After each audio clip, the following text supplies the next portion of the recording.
Hello guys, welcome to the movie review of the Leo. So अभी अभी मैंने लियो देखी है और लियो देखने के बाद एक शॉर्ट ब्लॉकबस्टर है लियो। और मैं बिना स्पॉइलर रिव्यू दूंगा, नो स्पॉइलर रिव्यू है। लेकिन फिर भी मैं बहुत सारी बातें करने वाला हूँ लियो के बारे में, जो पर्सनली मैंने फील की हैं चीज़ें, जो मुझे लगा है, क्या क्या मैंने देखा, और बिना स्टोरी रिवील किए मैं बताने वाला हूँ लियो के बारे में। तो लियो, वैसे आप सभी को पता है जी, लियो जो मूवी है वो द हिस्ट्री ऑफ वॉयलेंस से है, और एक और मूवी है the cop the devil and the gangster से। तो कितना पोर्शन कहाँ से है वो मैं बताने वाला हूँ। जो लियो, जो कॉफ़ी वाला, जो मतलब पार्थी वाला जो कैरेक्टर है, वो पूरा का पूरा हिस्ट्री ऑफ वॉयलेंस से है। जो हिमाचल प्रदेश के में रहता है, वो कहीं पर कॉफ़ी शॉप चलाता है जो एक। तो आप ये समझो कि वो अपनी फैमिली के साथ हिमाचल प्रदेश में रहता है, और एक छोटी सी गलती उससे हो जाती है। उसके कॉफ़ी शॉप में कोई आता है, या इस तरह से नहीं बता रहा हूँ मैं, इस तरह से समझो आप, एक साइको वाला, हमने ट्रेलर में सीन देखा होगा, एक साइको है जो रोबरी वगैरह कर रहा है। अब वही साइको एक दिन उसके कॉफ़ी शॉप में आ जाता है और उससे कॉफ़ी मांगता है, और मजबूरन ऐसी चीज़ें होती हैं कि मजबूरन उसको लियो नहीं, वो पार्थी वाले कैरेक्टर को उसको मारना पड़ता है। अब मारने के बाद क्या होता है कि पुलिस आती है, उसको अरेस्ट कर लेती है, और अरेस्ट करने के बाद क्या होता है, फिर से उस पर अटैक होते हैं। तो पहला ये वाला सीन, जो कॉफ़ी शॉप में वो बंदा आता है, उसके साथ जो फ़ाइट होती है, ये बड़े ही टॉप लेवल की है।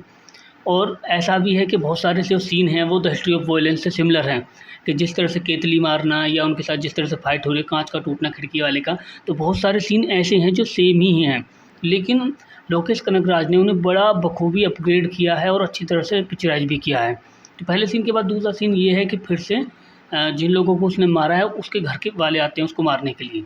फिर से एक सीन है, एक मार्केट में सीन होता है, तो वो वाला फ़ाइट सीन और भी अच्छा है। अब दूसरे वाले फ़ाइट सीन के बाद होता ये है कि एक रिपोर्टर उसकी फ़ोटो खींच लेता है। अब वो फ़ोटो से प्लॉट पहुंच जाता है तेलंगाना में, हैरोल दास तक। तो हैरोल दास को जब उसकी फ़ोटो मिलती है, तो वहाँ से बहुत सारे गुंडे आते हैं उसकी कॉफ़ी शॉप पर अटैक करने के लिए। कॉफ़ी शॉप से अटैक से पहले खुद संजय दत्त आता है, वो ये देखने के लिए कि क्या ये वही बंदा है जिसको हम ढूंढ रहे हैं, यानी कि लियो दास को। वो समझते हैं कि लियो दास ज़िंदा है, और लियो दास को ढूँढने के लिए वो आते हैं वहाँ पे। उसके सामने बैठते हैं और एक आँखों में आँखें डाल के उससे ये पूछना कि भाई, या तो तू खुद बता दे कि तू लियो दास है या नहीं है।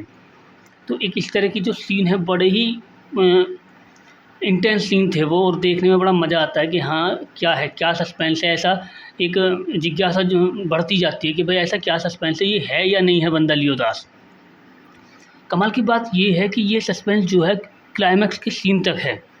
जब तक बिल्कुल मूवी ख़त्म होने वाली होती है, उस सीन तक ये सस्पेंस बना रहता है कि भाई लियो दास है या नहीं है। और एक सीन ऐसा है कि वो टाइम दे के जाता है कि भाई मैं इतना टाइम दे रहा हूँ तेरे को, या तो तू खुद आके मेरे को बता दे कि तू लियो दास है या नहीं है, और उसके बाद वरना मैं खुद आता हूँ तेरे पास। तो जब टाइम ख़त्म होता है और वो संजय दत्त यानी कि एंथनी दास जब आता है उसके घर के बाहर बहुत सारे लोगों को लेकर, उसके लड़के को किडनैप करके वो ले जाता है, उसके बाद जो फाइट सीन आता है, वो रात में गाड़ियों वाला जो सीन है वो, और जिस तरह से उसको पिक्चराइज किया गया है, वो वाला फाइट सीन जो है वो बहुत ही बेहतरीन है।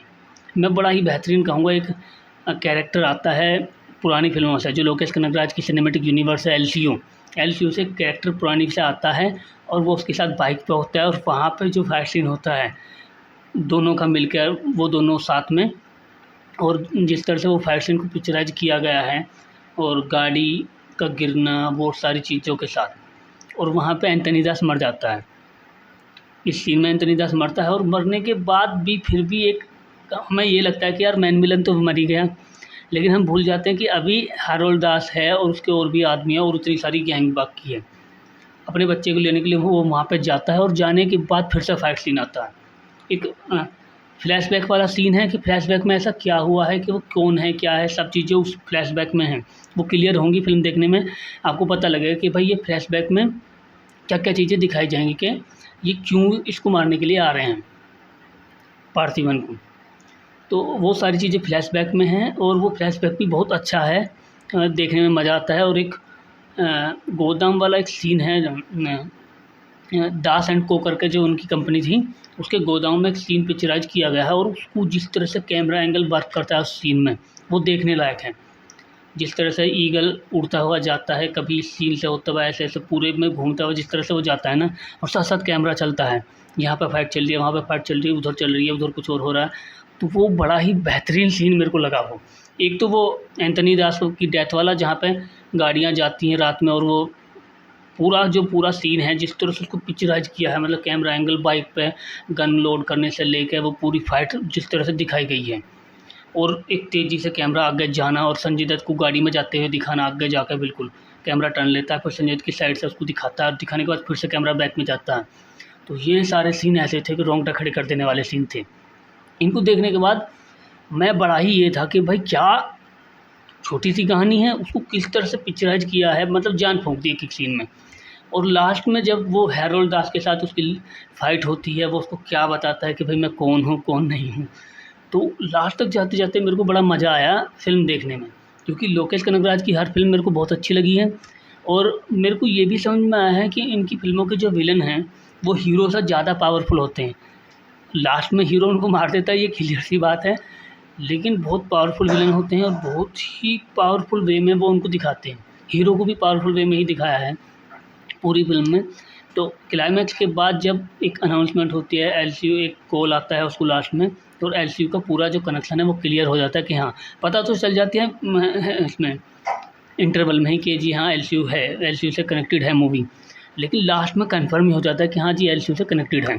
तो मेरे को जो है भाई मूवी बहुत अच्छी लगी है, और 4-5 ही फाइट सीन थे मेरे को इतने कमाल के लगे। वैसे तो ओवरऑल सारी फ़िल्म मेरे को अच्छी लगी है। ओवरऑल अगर मैं बात करूँ फ़िल्म की, तो फ़िल्म बहुत अच्छी लगी है। और ये मुझे बड़ी खुशी है कि हिस्ट्री ऑफ वॉयलेंस को जिस तरह से लोकेश कनगराज ने एडप्ट किया, उसको जितनी बहुत ही मतलब नेक्स्ट लेवल लेके चला गया वो हर चीज़ों को। जैसे अगर आपको याद हो, तो बहुत साल पहले ए.आर. मुरुगदास की फ़िल्म आई थी गजनी।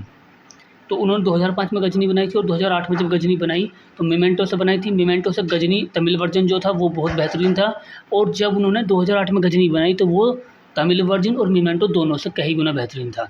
तो उसी तरह से लोकेश कनगराज ने हिस्ट्री ऑफ वॉयलेंस से बहुत ही कमाल की फ़िल्म बनाई है। मेरे को एक-एक सीन, सब कुछ इतना बेहतरीन था कि मैं मतलब शब्दों में बयान नहीं कर सकता। मैंने वैसे बहुत सारी बातें की हैं इसके बारे में, तो मेरे को फ़िल्म बहुत अच्छी लगी, आप देख सकते हो फ़िल्म को ज़रूर। और जो सस्पेंस है, लियो दास कौन है, कौन नहीं है, पार्थी कौन है, क्या है, तो वो आपको क्लाइमैक्स तक फ़िल्म देखनी पड़ेगी और आपको पता लग जाएगा। तो सुपर फ़िल्म है, टिकट बुक कीजिए और जाके देखिए। Thank you for watching. तो मिलते हैं नेक्स्ट वीडियो में।